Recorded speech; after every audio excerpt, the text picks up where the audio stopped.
ابو سلمہ نے کہا کہ مجھ سے معیقب بن ابی طلحہ صحابی رضی اللہ عنہ نے بیان کیا کہ رسول اللہ صلی اللہ علیہ وسلم نے ایک شخص سے جو ہر مرتبہ سجدہ کرتے ہوئے کنکریاں برابر کرتا تھا فرمایا، اگر ایسا کرنا ہے تو صرف ایک ہی بار کر۔ صحیح بخاری حدیث نمبر 1207۔ غالب بن قطان نے بیان کیا، ان سے بکر بن عبداللہ مزنی نے اور ان سے انس بن مالک رضی اللہ عنہ نے کہ ہم سخت گرمیوں میں جب نبی کریم صلی اللہ علیہ وسلم کے ساتھ نماز پڑھتے اور چہرے کو زمین پر پوری طرح رکھنا مشکل ہو جاتا تو اپنا کپڑا بچھا کر اس پر سجدہ کیا کرتے تھے۔ صحیح بخاری حدیث نمبر 1208۔ امام مالک رحمہ اللہ نے بیان کیا، ان سے ابو نضر سالم بن ابی امیہ نے، ان سے ابو سلمہ بن عبد الرحمن نے اور ان سے عائشہ رضی اللہ عنہا نے فرمایا کہ میں اپنا پاؤں نبی کریم صلی اللہ علیہ وسلم کے سامنے پھیلا لیتی تھی اور آپ نماز پڑھتے ہوتے۔ جب آپ صلی اللہ علیہ وسلم سجدہ کرنے لگتے تو آپ مجھے ہاتھ لگاتے، میں پاؤں سمیٹ لیتی، پھر جب آپ کھڑے ہو جاتے تو میں پھر پھیلا لیتی۔ صحیح بخاری حدیث نمبر 1209۔ محمد بن زیاد نے بیان کیا، ان سے ابو ہریرہ رضی اللہ عنہ نے نبی کریم صلی اللہ علیہ وسلم سے کہ آپ صلی اللہ علیہ وسلم نے ایک مرتبہ ایک نماز پڑھی، پھر فرمایا کہ میرے سامنے ایک شیطان آ گیا اور کوشش کرنے لگا کہ میری نماز توڑ دے، لیکن اللہ تعالیٰ نے اس کو میرے قابو میں کر دیا۔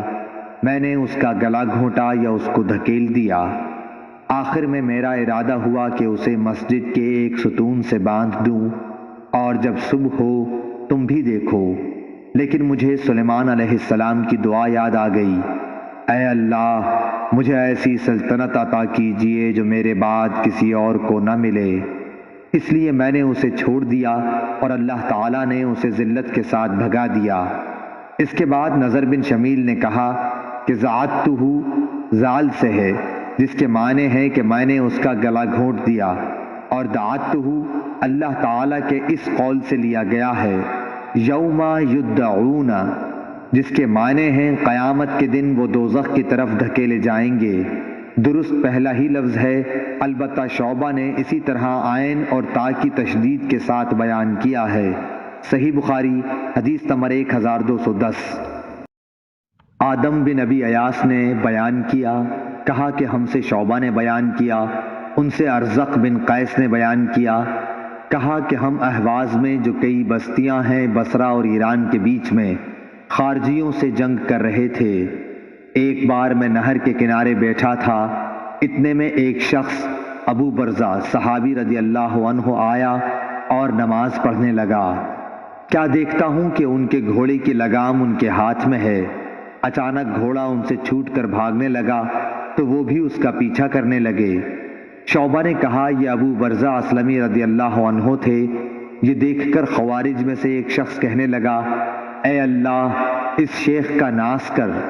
جب وہ شیخ واپس لوٹے تو فرمایا کہ میں نے تمہاری باتیں سن لی ہیں، اور تم کیا چیز ہو؟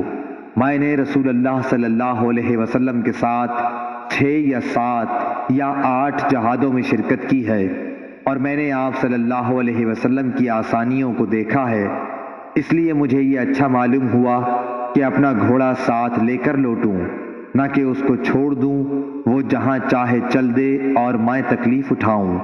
صحیح بخاری حدیث نمبر 1211۔